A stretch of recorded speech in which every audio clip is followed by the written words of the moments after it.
जटिल समस्या हो या भाग्य बाधा हो, व्यापार, नौकरी, शादी की समस्या, करियर की चिंता हो या वैवाहिक जीवन में हो सुख का अभाव, पाइए अपनी समस्त ज्योतिषीय तथा वास्तु समस्याओं का सरल, चमत्कारी, प्रभावशाली समाधान।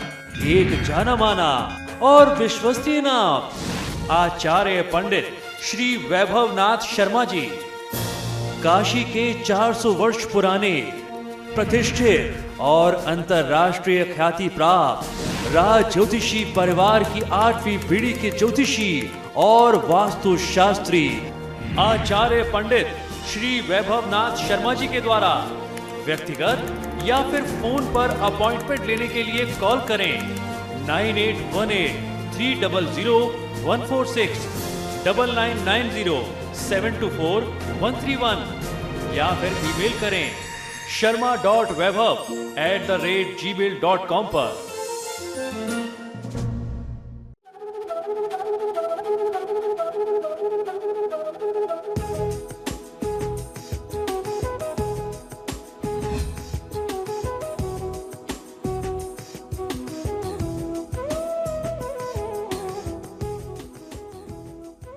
नमस्कार, स्वागत है आपका आपके सितारे में और मैं हूं आपके साथ प्राची पाराशर।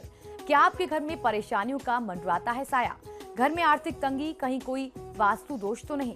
आज आचार्य जी बताएंगे कि कैसे लाएं घर में सुख समृद्धि और साथ ही आपको बताएंगे आज का राशिफल। तो फिर शुरू करते हैं आपके सितारे। घर में परेशानियों का मंडराता साया, आर्थिक तंगी, कहीं वास्तु दोष तो नहीं? जानिए पंडित वैभवनाथ शर्मा से कैसे लाएं घर में सुख समृद्धि। तो आपके सितारे में आप अपनी हर परेशानी का हल प्राप्त कर सकते हैं और अपने सवाल पूछ सकते हैं। स्टूडियो में साथ देने के लिए मौजूद हैं विश्वविख्यात ज्योतिषाचार्य और वास्तु शास्त्री पंडित वैभवनाथ शर्मा। आचार्य जी, आपका हार्दिक स्वागत है। जी नमस्कार। तो यदि आपके मन में भी कोई सवाल है तो आप भी हमें कॉल कर सकते हैं। हमारे नंबर्स लगातार आपकी टीवी स्क्रीन पर फ्लैश किए जा रहे हैं। आप हमें हमारे टोल फ्री नंबर पर भी कॉल कर सकते हैं।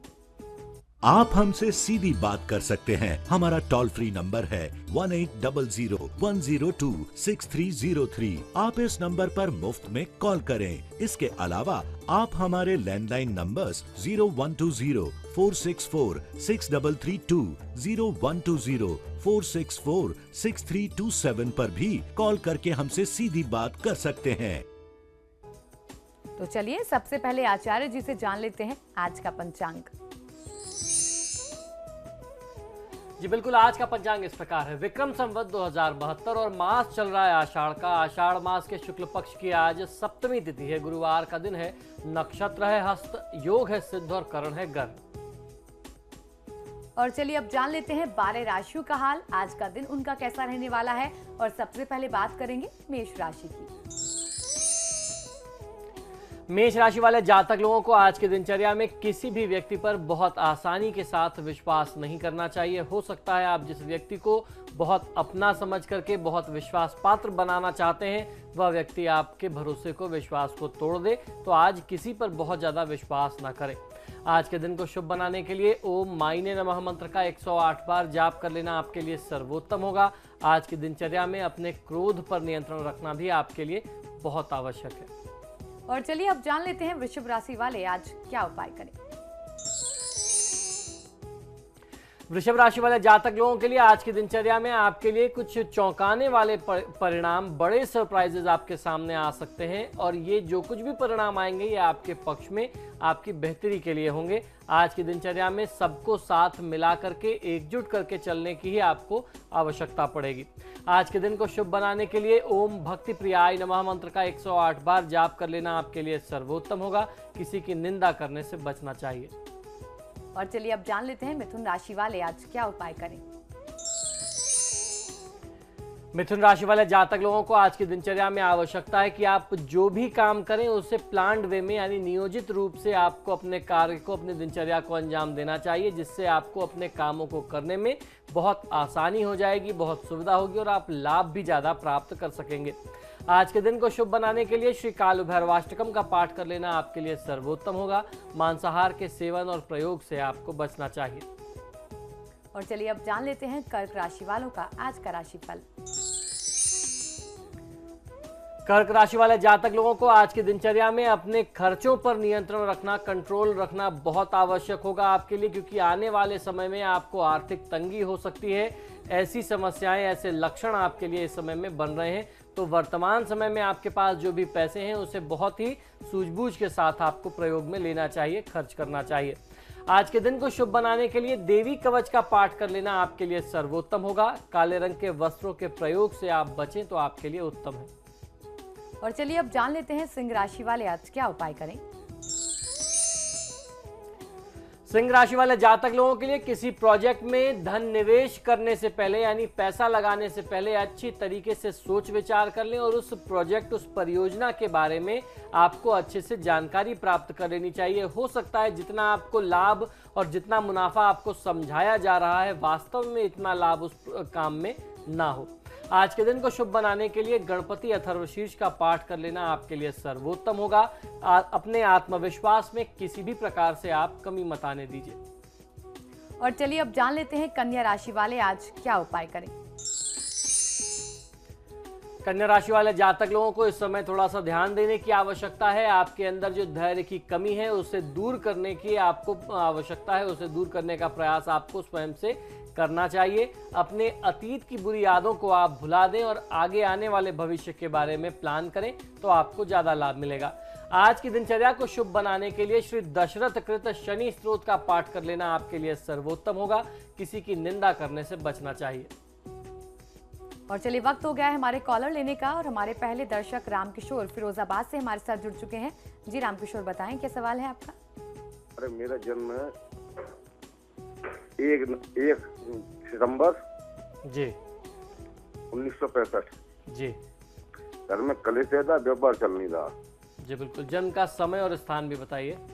फिरोजाबाद। जन्म का समय 12:35 दोपहर को। जी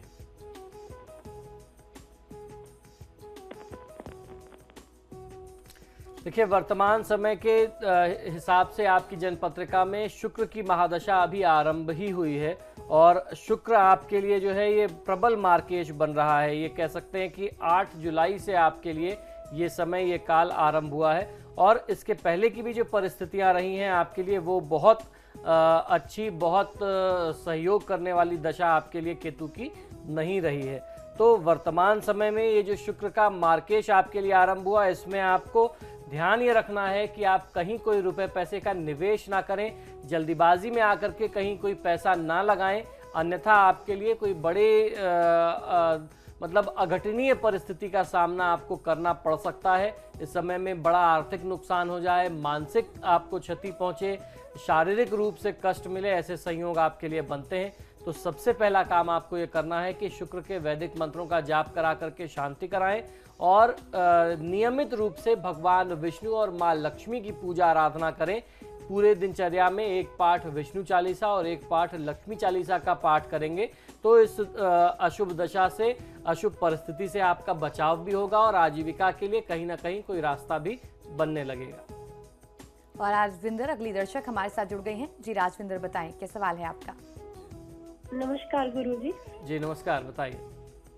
जी मेरा डेट ऑफ बर्थ है 9 फरवरी 1981। जी 7:30 PM मंडे। जी और जन्म स्थान है फतेहाबाद हरियाणा।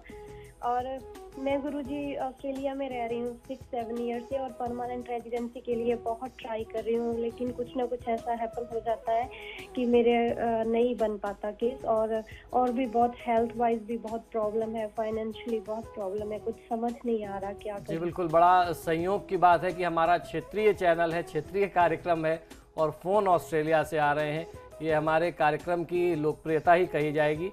राजविंदर जी, आपकी जन्मपत्रिका के अनुसार सूर्य की महादशा में शुक्र की अंतर्दशा चल रही है। सूर्य जो है आपकी कुंडली में लग्न भाव का स्वामी होकर के अष्टम भाव में बैठा हुआ है, केतु के साथ पीड़ित है। तो इसके लिए आपको प्रामाणिकता के साथ उपाय और निदान करने पड़ेंगे। सूर्य और शुक्र जिनकी अंतर्दशा चल रही है आपकी कुंडली के में इस समय में, ये जो है केतु के साथ पीड़ित है, छठे स्थान में, ये बहुत अच्छा योग नहीं है। तो सबसे पहला काम आपको ये करना चाहिए कि राहु केतु सूर्य और शुक्र का आप प्रामाणिक तौर पर उपाय कराएं, आपको लाभ मिलने लगेगा। और सुनीता अलवर से अगली दर्शक हमारे साथ जुड़ गई हैं। जी सुनीता, बताएं क्या सवाल है आपका।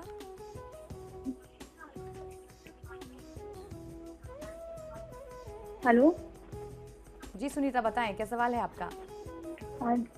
सर, मैं अपने भैया के बारे में पूछना चाहती हूँ। उनका डेट ऑफ बर्थ है 4 नवंबर 1993 और समय सुबह 10:30 बजे और स्थान है अलवर।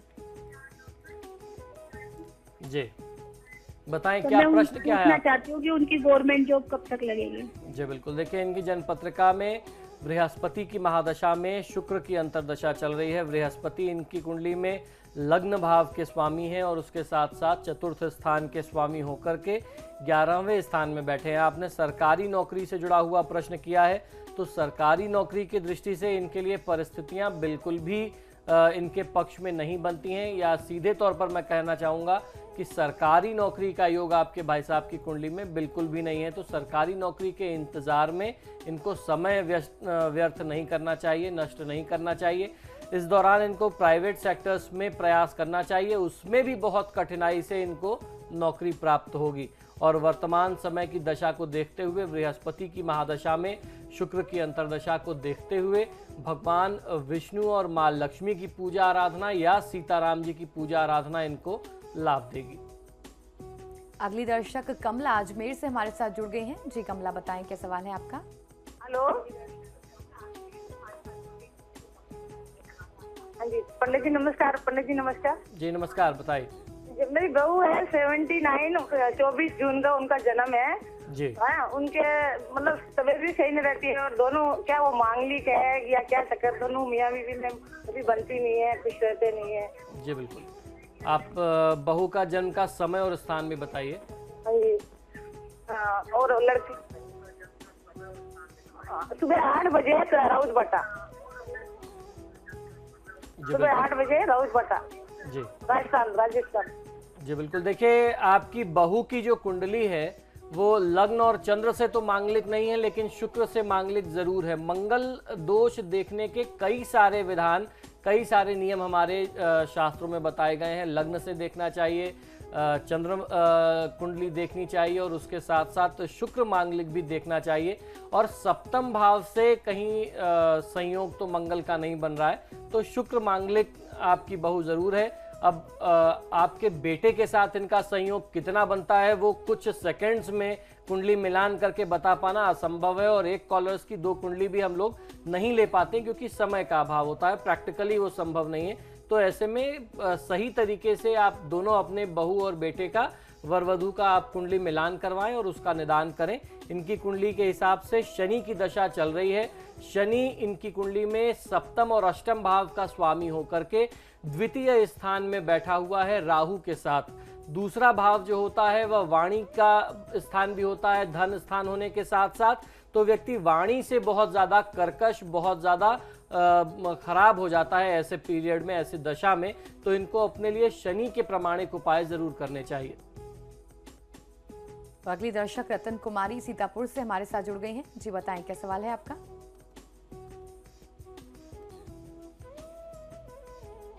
जी रतन कुमारी, बताएं क्या सवाल है आपका। संपर्क हमारा उससे नहीं हो पा रहा है, लेकिन यहाँ फिलहाल वक्त एक छोटे से ब्रेक का हो गया है। ब्रेक के बाद जानेंगे बाकी बची राशियों का हाल और आज का महा उपाय, तो बने रहिए हमारे साथ।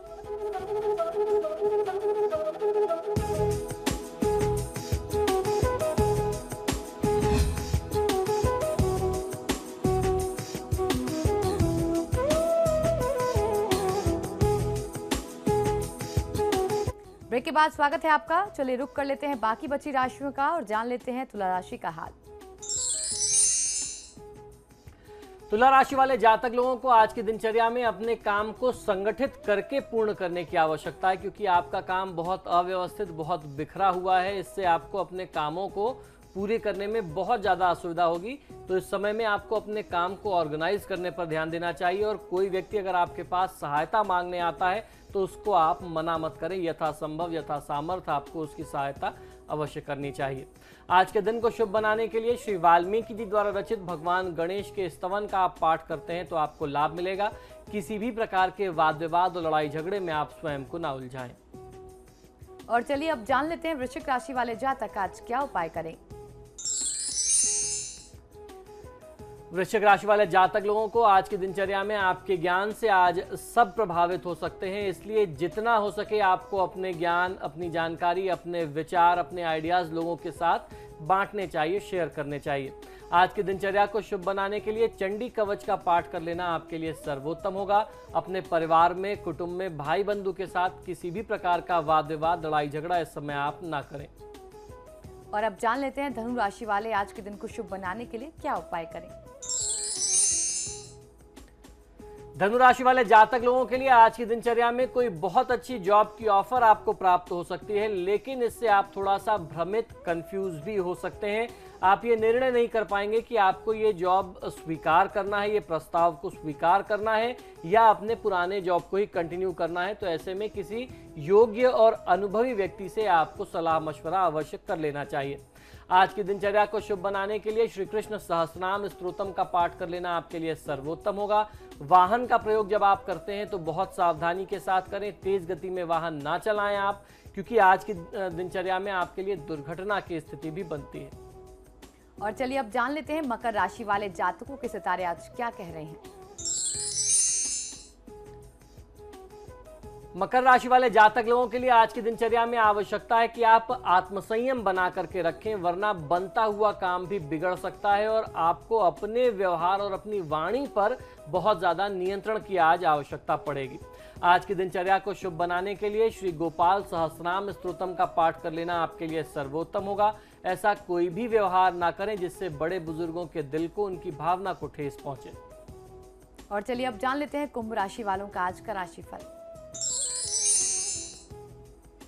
कुंभ राशि वाले जातक लोगों के लिए हर प्रकार के लाभ के मामले बाधित होकर के आज आपको प्राप्त होने वाले हैं। आपके प्रति आपके जो उच्चाधिकारी हैं उनकी भूमिका भी संदेहपूर्ण निरंतर बनी हुई है। आज की दिनचर्या को शुभ बनाने के लिए श्री कृष्ण सहस्त्रनाम स्तोत्रम का पाठ कर लेना आपके लिए भी सर्वोत्तम होगा। अपनी वाणी और अपने व्यवहार पर आप नियंत्रण किसी भी स्थिति में ना खोएं, इस बात का आपको ध्यान रखना चाहिए। और चलिए अब जान लेते हैं मीन राशि वाले आज अपने दिन को शुभ बनाने के लिए क्या करें और क्या ना करें। मीन राशि वाले जातक लोग, यदि आप कोई नया कार्य आरंभ करना चाहते थे तो आज का दिन, आज की परिस्थिति आपके लिए बहुत अच्छी बन सकती है। किसी भी नए कार्य को आरंभ करने के लिए आपको अच्छा लाभ मिल सकता है। आज की दिनचर्या में कार्य क्षेत्र के लिए कोई एक नया साथी, नया बिजनेस पार्टनर भी आप चुन सकते हैं। आज के दिन को शुभ बनाने के लिए श्री संतान गोपाल स्तोत्र का पाठ कर लेना आपके लिए सर्वोत्तम होगा। अपने कार्य क्षेत्र में पार्टनर से किसी भी प्रकार का वाद विवाद, लड़ाई झगड़ा इस दौरान आप मत बढ़ाइए। और चलिए अब जान लेते हैं कि आज का महा उपाय क्या है। जी बिल्कुल, आज का महा उपाय बहुत ही विशेष है। आज हम आपको ये बताने जा रहे हैं कि क्या आपके जीवन में जो भी आर्थिक तंगी चल रही है, यानी फाइनेंशियल प्रॉब्लम, जो भी क्राइसिस चल रही है, कहीं उसका कारण आपके घर का वास्तु दोष तो नहीं है। और खासतौर पर आपका पलंग हमेशा साफ सुथरा होना चाहिए। उसके पीछे भी वास्तु के बहुत सारे सिद्धांत और नियम काम करते हैं। आजकल समय के अभाव में होने क्या लगा है कि हम लोग बॉक्स बेड यूज करने लगे। कभी वास्तु में इस चीज का प्रावधान नहीं था। ये हमने अपनी सहूलियत के लिए, अपनी सुविधा के लिए ये चीजें निर्माण की हैं और जो हमारे लिए ही अब हमारे जीवन में कष्ट का बहुत बड़ा कारण बनती हैं और हम उस बात को समझ नहीं पाते। जगह का अभाव हो गया, जगह की कमी होने लगी, अब चीजें कैसी रखी जाएं। घर छोटे होने लगे, 1 बेडरूम 2 बेडरूम में लोग रहने लगे। जहां हम पहले सम्मिलित परिवार में बड़े बड़े घरों में रहा करते थे, वहां से निकल के अब हम छोटे छोटे घरों में आ गए हैं। ऐसे में जगह के तालमेल को बैठाने के लिए, जगह की कमी को दूर करने के लिए, उस अभाव को दूर करने के लिए हम लोग करते क्या है कि बॉक्स बेड ले आते हैं। जितनी भी फालतू चीजें होती हैं वो हम उस बॉक्स बेड में डाल देते हैं। तो क्या वो चीज़ें ठीक हैं? वास्तुशास्त्र के नियम के अनुसार क्या हमारा शास्त्र हमको इस बात की आज्ञा देता है? आज यही जानकारी मैं आपको देने वाला हूं। इससे संबंधित क्या क्या दोष आपके जीवन में आते हैं, ये बात जानना बहुत आवश्यक है। आजकल काफी लोगों के घरों में ये एक आम बात है कि बेड के अंदर फालतू और खराब सामान भर दिया जाता है। जो चीजें प्रयोग में ना हो वो बॉक्स बेड में डाल करके आप छोड़ दीजिए। वैसे तो ये एक सामान्य बात है, लेकिन धर्मशास्त्रों के अनुसार, खासतौर पर वास्तुशास्त्र के अनुसार, इसके कई सारे बुरे प्रभाव व्यक्ति को अपने जीवन में प्राप्त होते हैं। जो लोग अपने बेड के अंदर पुराने कपड़े, पुराने बिस्तर या प्रयोग में ना आने वाले बिस्तर, खासतौर पर गद्दे, रजाई आदि सामान रखते हैं, जिनका उपयोग आपको हाल फिलहाल में नहीं करना होता है, तो इसके कई सारे अशुभ प्रभाव आपको झेलने पड़ सकते हैं।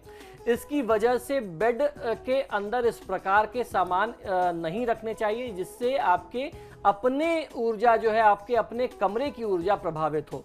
ऐसा माना जाता है कि फालतू का सामान बेड में रखने से जो व्यक्ति उस पर शयन करता है यानी सोता है, उसे कई प्रकार की बीमारियों के होने का खतरा निरंतर बना रहता है। सबसे पहली बीमारी ये होती है कि उस व्यक्ति को सही तरीके से नींद नहीं आती। जो एक अच्छी नींद होनी चाहिए, चैन भरी नींद होनी चाहिए, स्वास्थ्यवर्धक नींद होनी चाहिए, वो नहीं हो पाती। और नींद किसी भी बीमारी के लिए, मनुष्य के लिए सबसे बड़ा कारण है। अगर आपको रिलैक्सिंग नींद नहीं मिल रही है, आप 2 से 4 घंटे ही सो पाते हैं, कुछ घंटे के लिए सो पाते हैं, अगर 6 से 8 घंटे की आपकी नींद नहीं हो रही है, तो 6-8 महीने के अंदर ही आप गंभीर बीमारी और गंभीर रोग से ग्रसित हो सकते हैं। यदि कोई व्यक्ति बीमार है और अगर बीमार व्यक्ति को आप ऐसे बेड पर सुलाते हैं जिसके अंदर सामान भरा हुआ है, तो उसके जल्दी स्वास्थ्य होने की जो आप कामना करते हैं, उस व्यक्ति को स्वास्थ्य लाभ में बहुत सारी मुश्किलों का सामना करना पड़ेगा। उसकी स्थिति, उसकी हालत वहां से और ज्यादा बिगड़ सकती है, बजाय इसके कि वह जल्दी स्वस्थ हो जाए। इसके अलावा ऐसे लोगों को धन संबंधी परेशानियों का भी बहुत ज्यादा सामना अपने जीवन में करना पड़ता है। वास्तुशास्त्र के अनुसार भी ऐसी स्थिति परेशानियों को उत्पन्न करने वाली होती है। बेड के अंदर यानी बिस्तर के अंदर फालतू और अनुपयोगी सामान भरने से पूरे घर में नकारात्मक ऊर्जा बहुत अधिक सक्रिय हो जाती है और सकारात्मक ऊर्जा का प्रभाव धीरे धीरे कम होता जाता है। और खासतौर पर उस कमरे में, जिस कमरे में ये बेड रखा गया है और जिस पर उस बेड पर जो लोग सोते हैं, उनके जीवन को अगर आप देखेंगे, उस कमरे में रहने वाले लोगों को देखेंगे और उस बेड को यूज करने वाले लोगों को आप देखेंगे, तो उनके जीवन में निरंतर बहुत बड़ी बड़ी समस्याएं चल रही होंगी। यदि आपने भी अपने बेड के अंदर अनुपयोगी सामान भर रखा है, तो आपको प्रयास ये करना चाहिए कि आप उसे तत्काल हटा दें। जो चीज़ें प्रयोग में नहीं आने वाली हैं, खराब मशीनें हैं या कोई भी ऐसी चीज़ें हैं जो आपने कभी सोचा कि हम कभी इस्तेमाल करेंगे और उसके इस्तेमाल की आवश्यकता नहीं पड़ती, तो उन चीज़ों को आपको हटा देना चाहिए। कम से कम अपने बेड से हटा करके किसी और जगह आप स्टोर में रख दें। घर से अगर आप नहीं हटा सकते, तो अगर चीज़ें आपके प्रयोग की हैं, तो बेड से आप जरूर हटा दीजिए।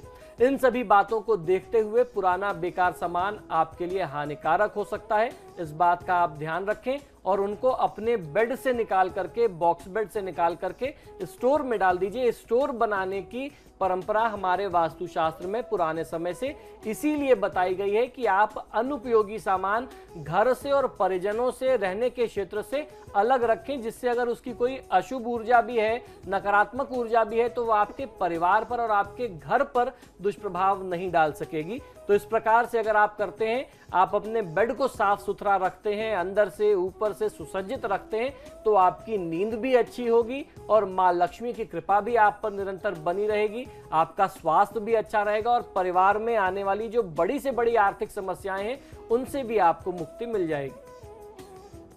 तो आज के महाउपाय में हमने जाना कि अपने बेड को साफ नहीं रखने से क्या परेशानियों का सामना हमें करना पड़ सकता है। बहुत बहुत शुक्रिया आचार्य जी। जी धन्यवाद।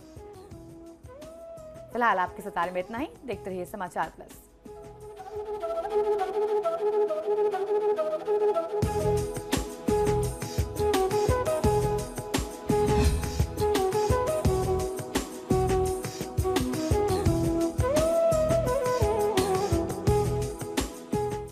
जटिल समस्या हो या भाग्य बाधा हो, व्यापार, नौकरी, शादी की समस्या, करियर की चिंता हो या वैवाहिक जीवन में हो सुख का अभाव, पाइए अपनी समस्त ज्योतिषीय तथा वास्तु समस्याओं का सरल, चमत्कारी, प्रभावशाली समाधान।